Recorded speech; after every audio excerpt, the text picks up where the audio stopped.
Alright, we're going to take a look at the Commando system game from Decision Games, specifically the Long Range Desert Group scenario.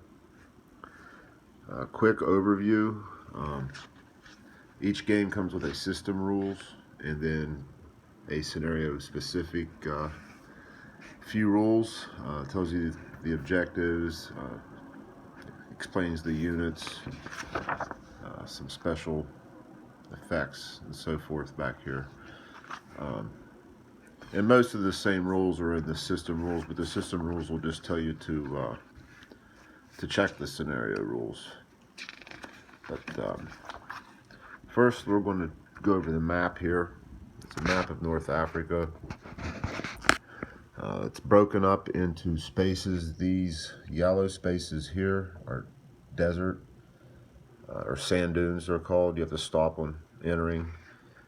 These are oasis spots. If you start your turn there, you get one extra move. These spots with the supply symbol, there's one here at Kufra, one at Cairo, and one at Alexandria. Those are British bases. That's where your units will start the game. There's also ports signified by the anchors. Some units will allow you to make water moves from port to port. There's towns, which are these gray outline spaces with airfields.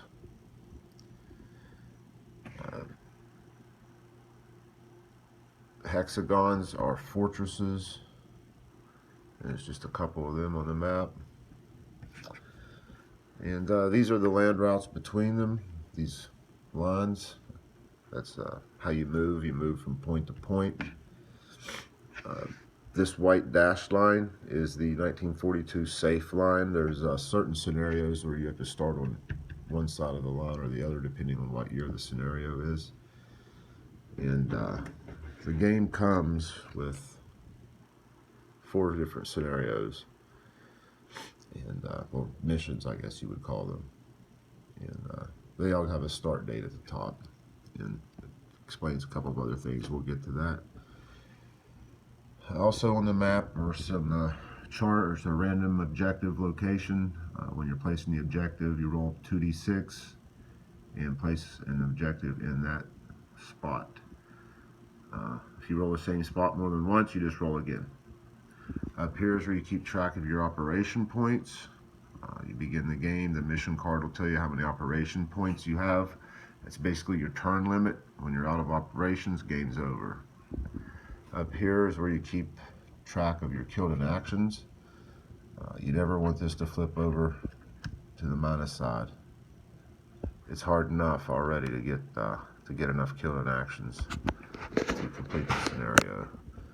And up here we have a chart that it's a terrain chart. It tells you the type of terrain and the effect on movement and any other notes. And that, in effect, is the map. Next up, we'll start talking about the units.